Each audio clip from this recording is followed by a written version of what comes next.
Good afternoon, everyone. My name's Ian McNicholl. I'm a male survivor of domestic abuse, and this is my story. I'm a member of the Men and Boys Coalition, and I think it's important just to draw attention to some of the issues that actually link in with domestic abuse. And so when we look at some of the issues, homelessness, when we look at suicide, we see distinct links between these areas and domestic abuse. And there's absolutely no doubt that men are disproportionately affected by these issues. I ought to say from the very outset that this talk is not about taking services away from females. I absolutely recognise that more victims of domestic abuse are female. But what we have to look at is that this is not a competition. Abuse has no prejudice. When I think about the influence of statistics, 2 women a week, there's not a single week goes by when I don't read that headline. And that's hugely problematic, because when we take a look at the numbers from the Office of National Statistics, what we've actually seen in 2018-19, for example, is 30 men and 99 females. So actually the headline is 2 people a week. This sets a really important precedent. I don't believe that the impact can come any greater than death. And if we're going to exclude males who are being killed in a domestic abuse context, what message is that sending out to the thousands of male survivors like myself? So it's really important that we're able to rely on independent evidence and statistics, and that those statistics are not guillotined. Men must be included as part of that conversation.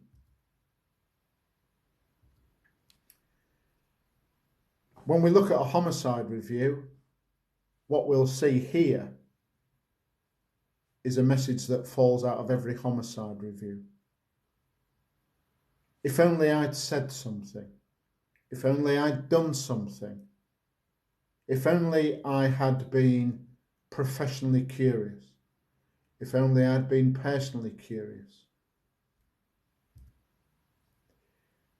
I put together a video package. There are videos that I would like you to watch. And this first video, Violence is Violence, was actually filmed in London, the epicentre of our government strategy to domestic abuse.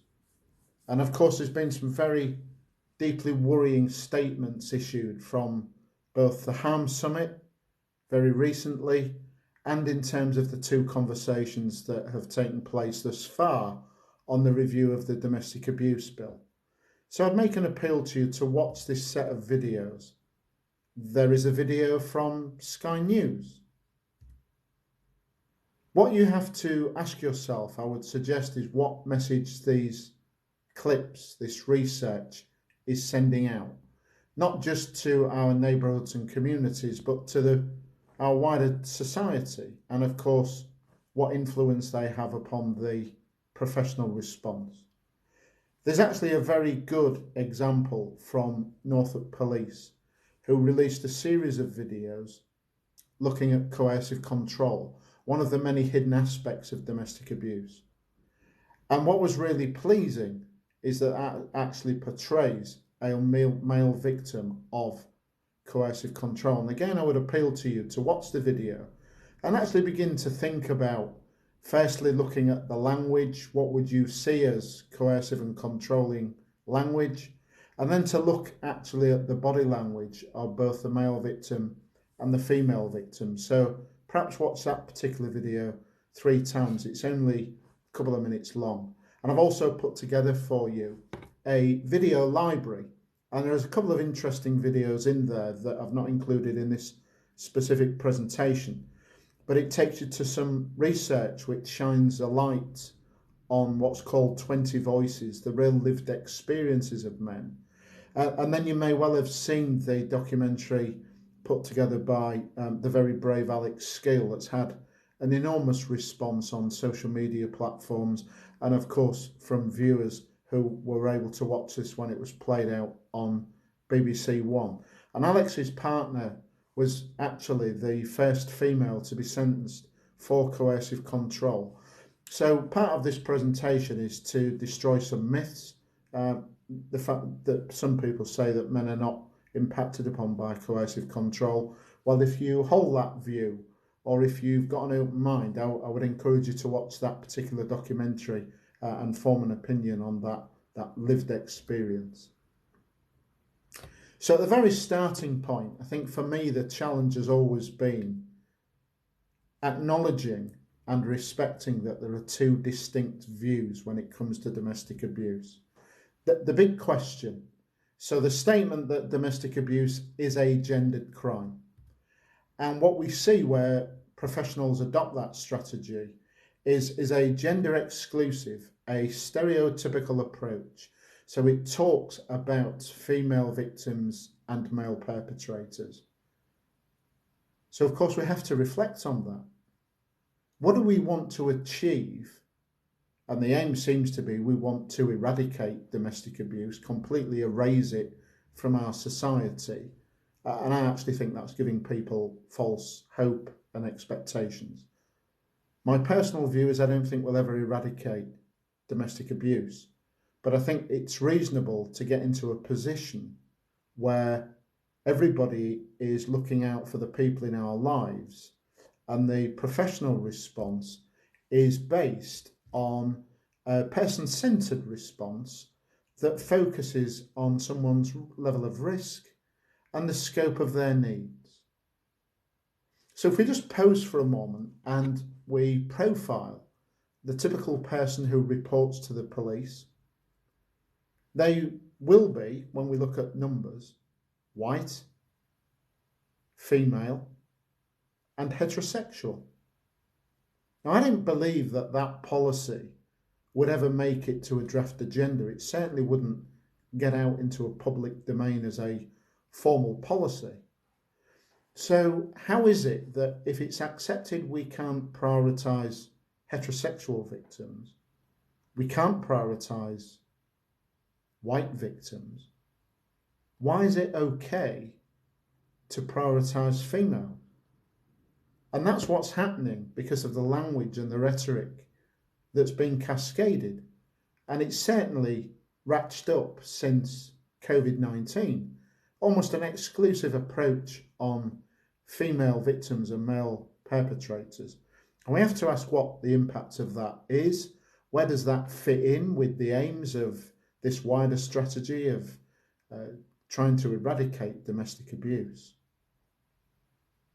So let's just think about some of the solutions. Well, the position I take, and I would certainly want this to be debated, is that domestic abuse is not a gendered crime. It's a crime against an individual because the reality is, the harsh fact, abuse has no prejudice. It doesn't separate victims based on their income, the colour of their skin, their mobility, the sexual orientation, their gender. And so I'm reaching out, actually saying to each organisation, so councils and police forces, that gendered strategies are actually okay, providing you ensure that all victims are supported. So we need to do specific targeted campaigns to reach out to male victims, to transgender victims, and so on.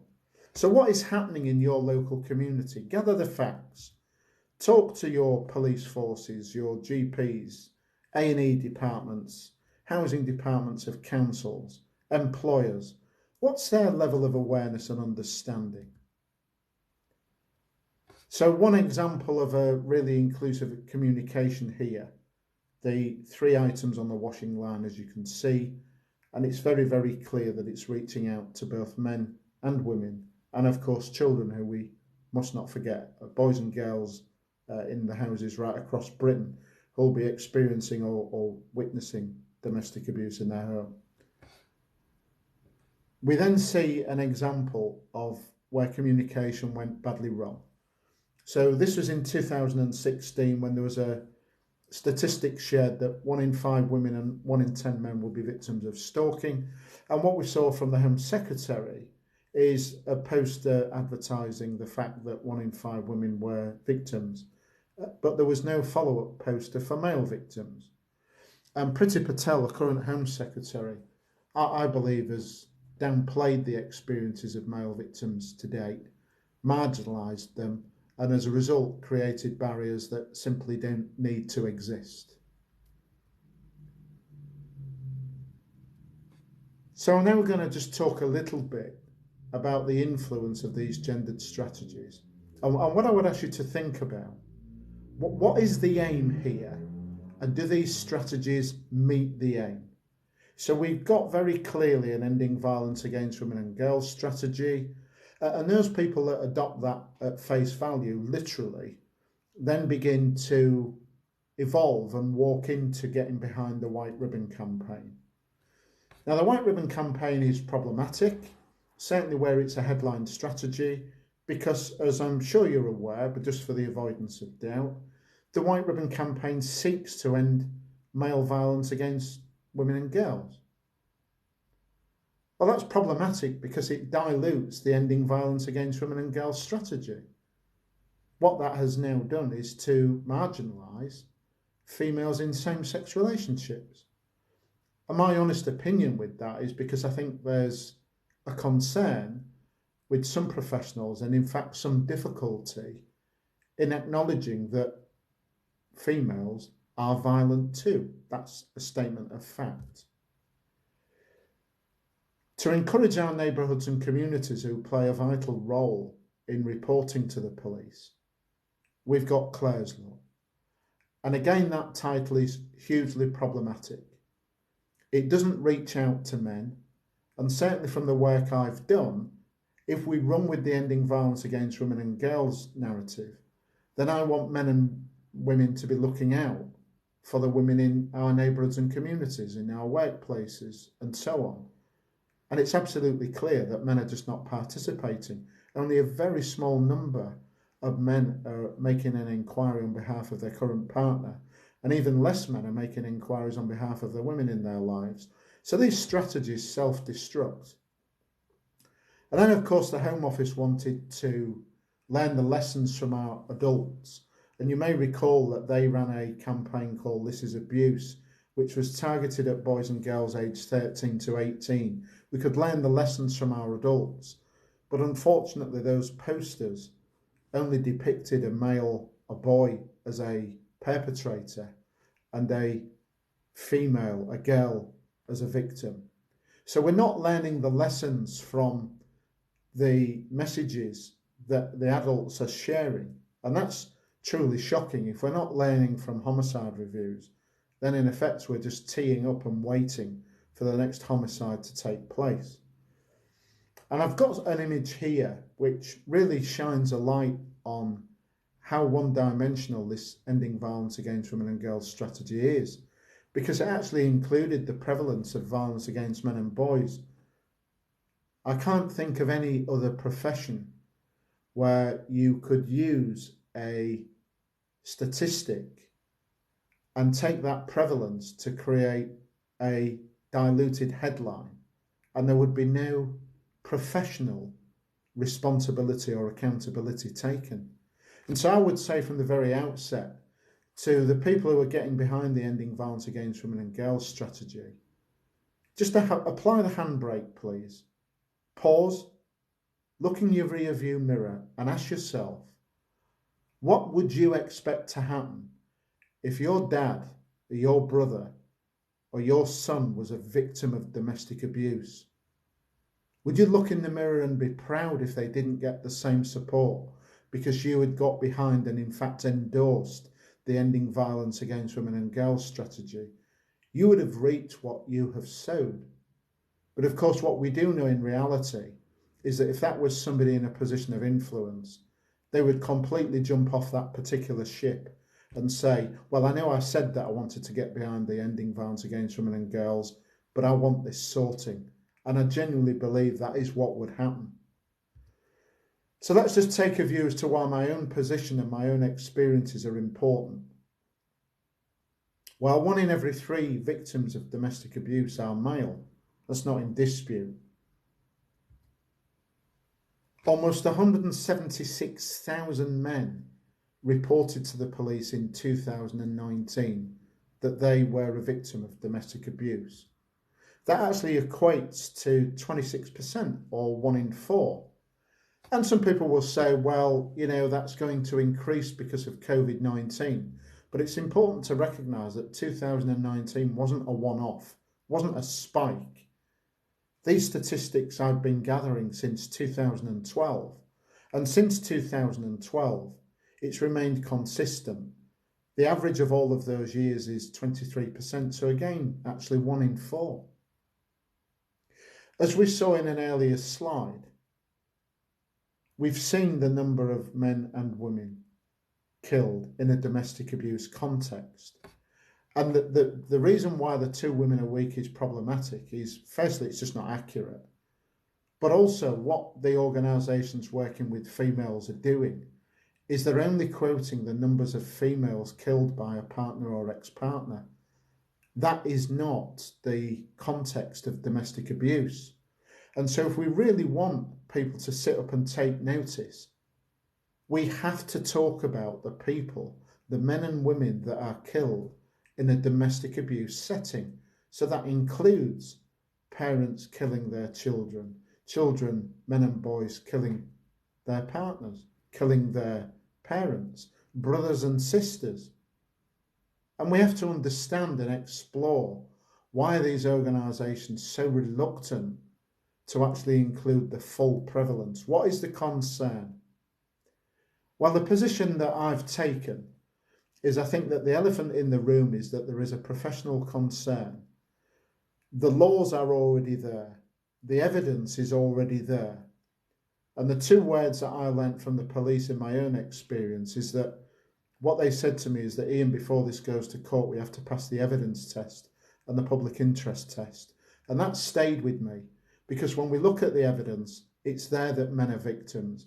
Is it in the public interest to share that message? Yes, of course it is, because of the cost to other services if we don't deal with domestic abuse at the first opportunity. If we are not going to learn from homicides, well, we have a real problem, and we may as well just pack up the suitcase and go home. What we've seen actually as well, to coincide with the statistics that I'm gathering, is a real increase in the number of females being convicted of perpetrating domestic abuse. So these are not false allegations. This is women committing abuse on their male partner and female partner. Now, it's important just at this point, and I would ask you to reflect on something that for me has been the single most worrying case since I've been involved and speaking out about men being included in the conversation. And it's a case of Sally Challen. So if you're not aware of it, Sally Challen was sentenced for the murder of her husband. That was later downgraded to manslaughter. And I respectfully acknowledge that Sally Challen had undiagnosed mental health issues. However, the Court of Appeal said in its judgment that being a victim of coercive control was no excuse to kill. Sally Challen's undiagnosed mental health problems were the sole cause of her trial, the outcome of being found guilty of murder, being recategorised as being found guilty of manslaughter. So the reality is, Sally Challen killed her husband. Sally Challen has been into schools talking about what constitutes a healthy relationship to children. And what I'd ask you to reflect upon, if a man in the same situation was going into a school in your community, is it just possible that the mums of those children would be stood outside of that school with placards asking for the Board of Governors to step down, because the opinion that I've adopted, the position, I don't think a man, if he made that proposal, would ever make a draft agenda, let alone be allowed to set foot into a school to deliver advice. Sally Challen is a perpetrator. She was a victim of coercive control, but she's a perpetrator of the most significant impact. She killed someone. That's not in dispute.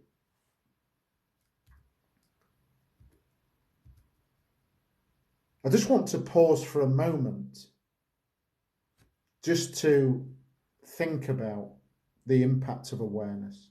And so what I'm now going to talk about briefly is the impact of the wonderful opportunity that I had to work with Coronation Street when they ran a feature on a male victim of domestic abuse. Of course, Coronation Street recently has shone a light on female victim of coercive control, and that story is evolving as this conference is taking place. And I can't help but wonder what influence the Sally Challen case has had on that storyline. However, let's bring it back to the male victim storyline and calls to the Mankind Initiative spiked by 300%. And interestingly, many of those calls were from mums and sisters and daughters worried about their son, their dad, and their brother. So it was very brave of Coronation Street to run that storyline. And it shows that if you reach out in the correct way, people will come forward. And so what I wanted to do was that, having learned the lesson from that, and what we see here, the image of the police who were clearly critical to this response, but actually shouldn't be seen as a lone ranger. Police can't crack this on their own. But it's important that our police forces are made aware that men are victims too, and what some of the specific signs are and problems for male victims reporting. But when we look at this image, I was faced with a brick wall, actually. I didn't even make the slide to overcome that brick wall to reach out to the police. And I'm going to talk about that shortly. Let's just take a moment to look at some lived experiences before I focus on my own. And here what we see is a gentleman by the name of Martin Brown. And it's really important, this headline, what he says. He was too ashamed to tell anyone. Well, Martin Brown was a victim of crime. And to deliver the solution, we need to understand why Martin and many men feel ashamed to report their abuse. We look at a second case extract here, and we see that this gentleman was too embarrassed. Too embarrassed. He didn't think that men suffered from domestic violence. Well, if he was watching the media and reading many of the local papers that are apparent across our country, he could be forgiven for not knowing that men experience abuse as well, given the narrative that so often appears when there's conversations about domestic abuse. I'm sure you will have seen the shadowy figure with the clenched fist with the female in the corner.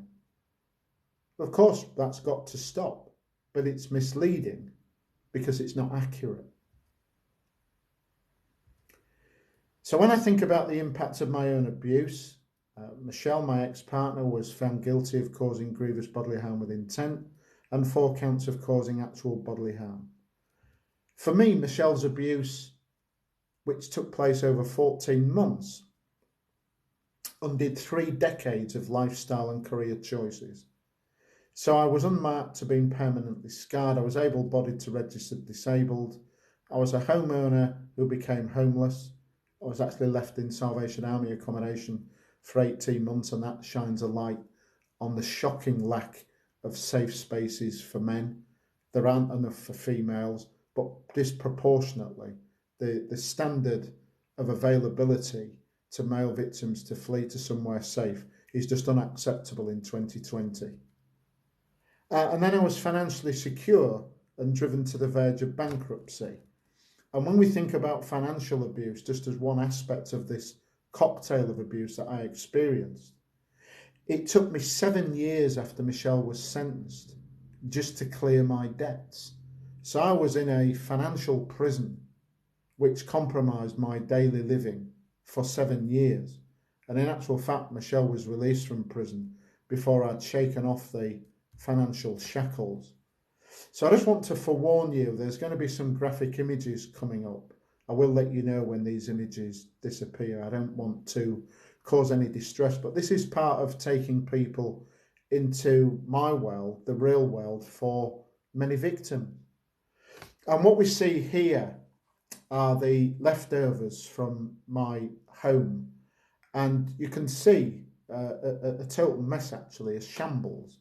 There's no television. It's been taken off the wall. The wallpaper's been ripped off. The sofa's been chopped in two. And moving into the bedroom, we see quite a lot of blood, actually, on the pillow and the bed. And if you look towards the wall, so this to the right-hand side of a pillow, there's some very distinct fingerprints. Now, of course, if you're a police officer going into this, the message I send out to the police is that what are we seeing here? Is that blood from one person? Is it from one assault? Is the blood of the same age? Are those claw marks from the victim as they're being bludgeoned to the floor or trying to get up to protect themselves? Is the blood actually from the perpetrator? Let's have a very open mind and be professionally curious. And here what we see on the stairwell, apologies if you can't see that clearly, but it's sort of 3-4 stairs up from the bottom of the picture there, is a hammer. And crucially, you may see, this presentation will be shared actually, but when you magnify it, the hammer has no handle.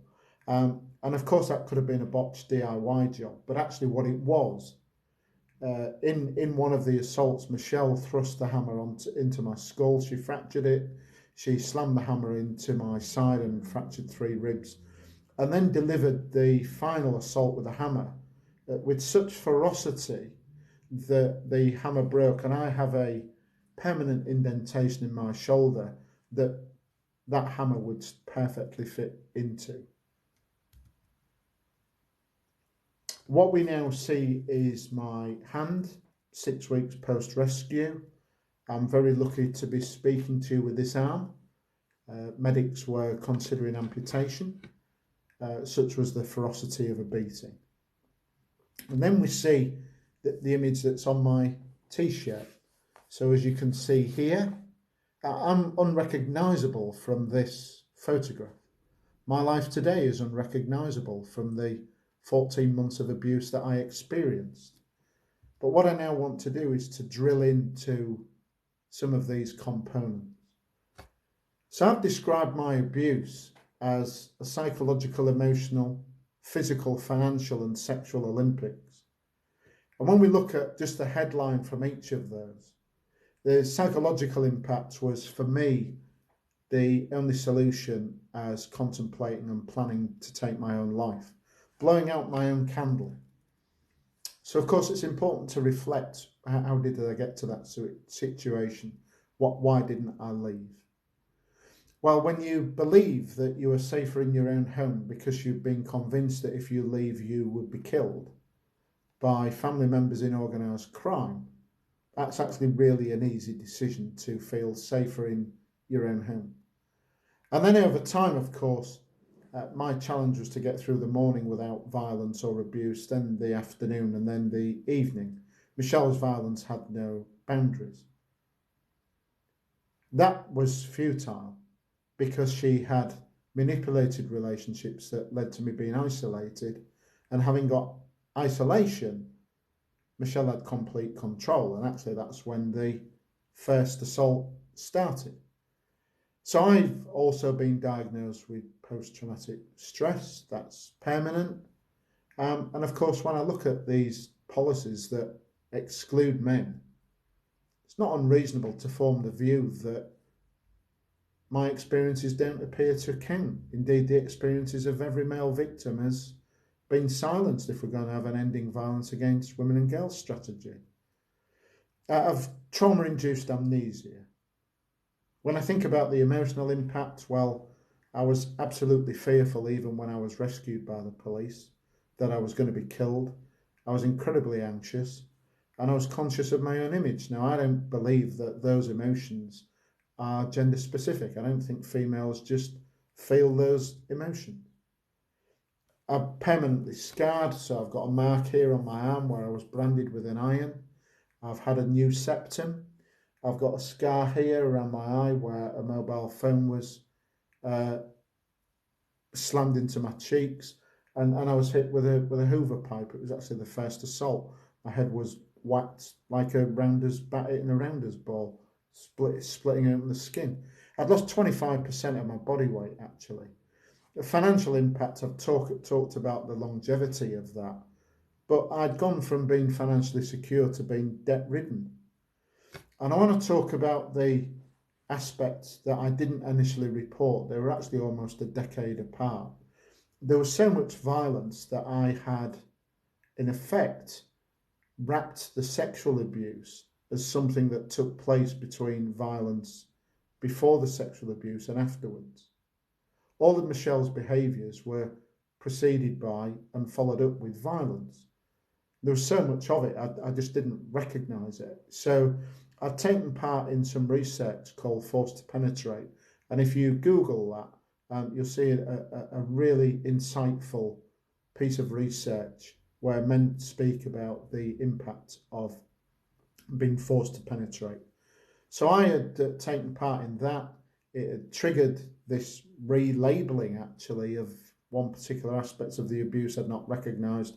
And off I wandered into the police station, very uncomfortable with having to give the declaration of my abuse in an open environment where anybody could walk in at any moment.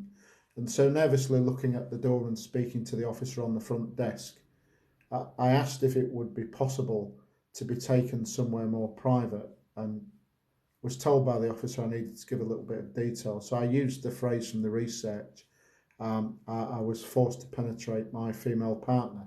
And the response I got was, well, how is that physically possible?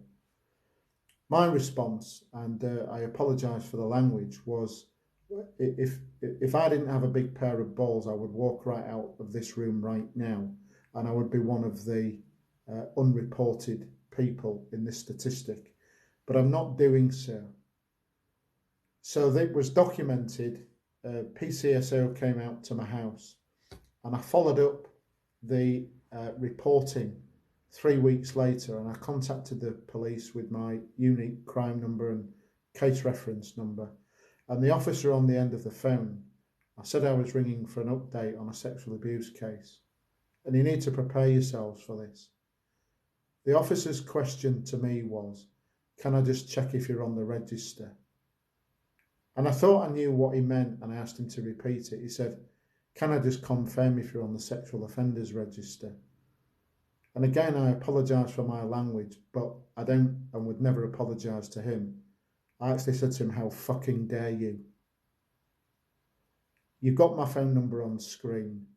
You can send 2 officers around for that quote if you wish and arrest me, but I'll have your badge number. And so a formal complaint was put into the police. What is the worst thing you could say to a man reporting sexual abuse than are you on the register? So that just shows that there are still lessons to be learned, and there's a little bit of a lottery. So just a couple of other things. The damage that you saw to the property in an earlier slide, well, the police bailed Michelle back to my property. We were not married, we had no children. I was the sole homeowner, I'd lived there for more than a decade. How could that possibly happen? I then have to take civil proceedings to get Michelle out of a property that I own. I have to find my own safe place to stay, because having left A&E, the police leave me with multiple injuries, including a fractured skull and fractured ribs, and an arm so badly beaten it was going to be amputated. They leave me at a night shelter for the homeless. I was receiving urgent medical care on a fortnightly basis from a nurse. I have an infusion for a very rare enzyme condition. And it's come to light that that nurse would do what's called a patient visit report on each occasion. And on at least 3 occasions, he puts on his patient visit report that he was worried about the bruising on my arm, which of course he would see when he was searching for the vein to insert the needle, the cannula. And he says in those reports that he challenged Michelle or sought clarification from Michelle if she knew anything about the bruising, and she admitted to causing those injuries. He didn't follow it up.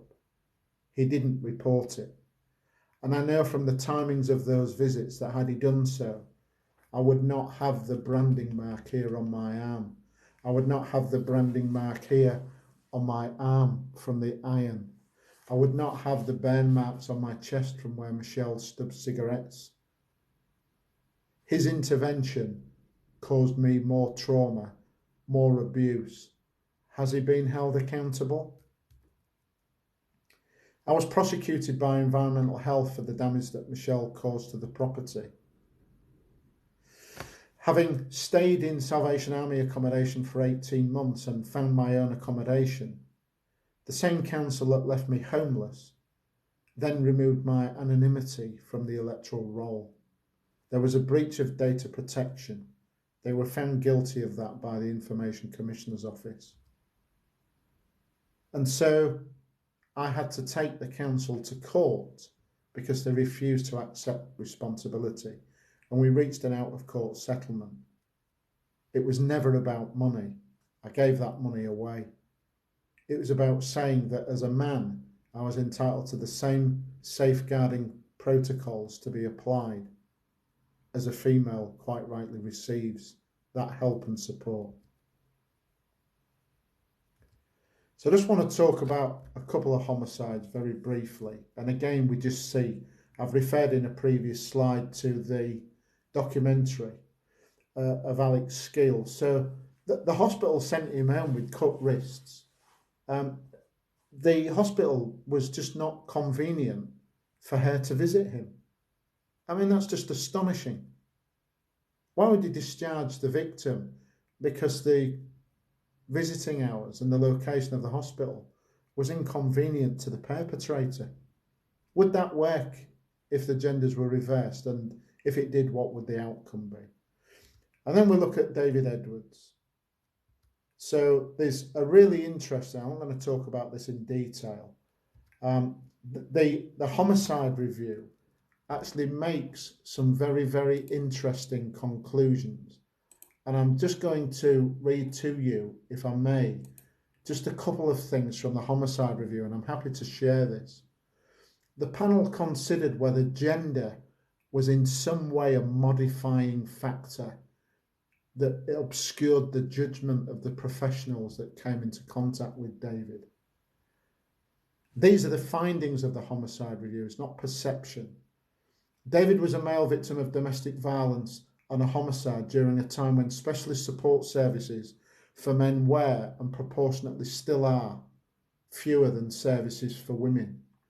And finally, the review has identified that more needs to be done to raise awareness of the need for services for male victims.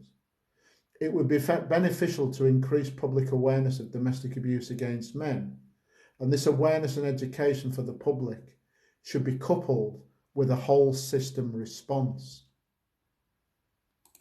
Well, if you look at the video that our current Prime Minister, Boris Johnson, has done recently to do with the Harm Summit, you'll see that the lessons of that homicide review have not been learned. And that's just totally unaccepted in today's modern society. So what can you do? Well, I'm talking about my own experiences. I'm willing to talk about them. If anybody's particularly interested in a specific aspect, please feel free to get in touch. Well, of course, as I was talking about earlier, it's really important actually that we all remain both personally and professionally curious.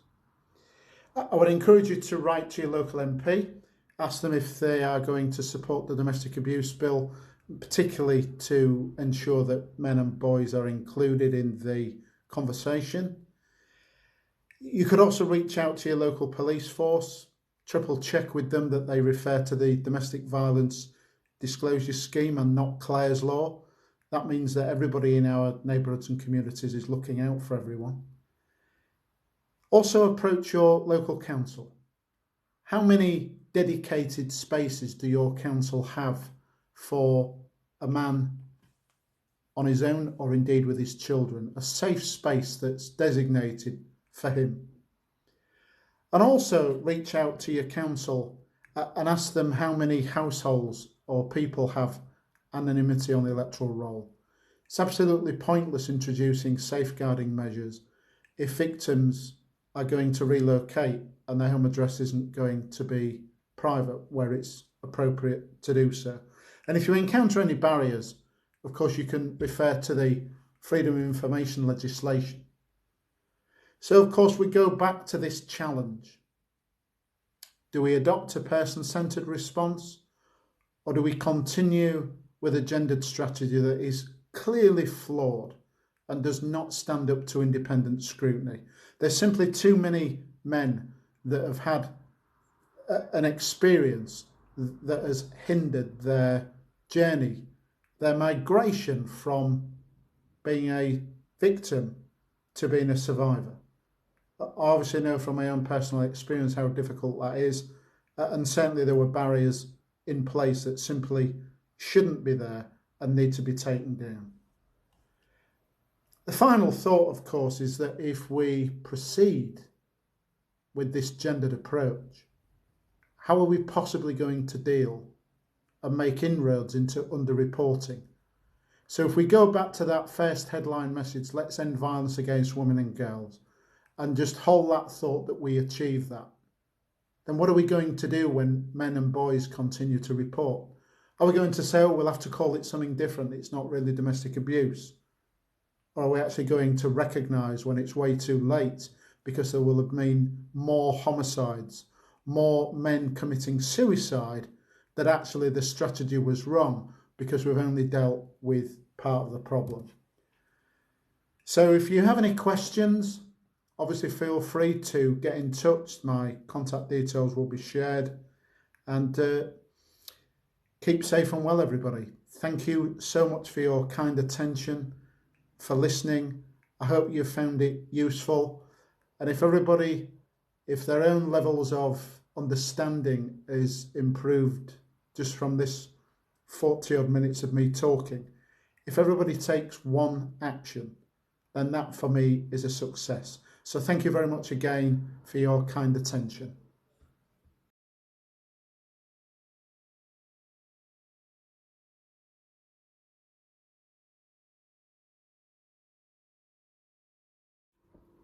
I'd like to finish my presentation with a closing remark and a thought. I would make a direct appeal to all of the policymakers, those people that feel very passionate about the ending violence against women and girls strategy and running that in isolation, and ask them to look at the images that I've shared in this presentation and listen to my story. All I've tried to do is to shine a light on the experiences of many men right across the country. And I want you to look at those images, listen to what I experienced, and tell me that what I experienced is so insignificant it does not warrant an inclusion in the conversation. And I would make a direct appeal to Boris Johnson and to Priti Patel that all I'm asking for is for the words men and boys to be included in your language and in your policy. And again, I repeat, if what I've been through doesn't warrant that, and this isn't just about me, it's about the voices of all of the men that experience domestic abuse, then what does have to happen?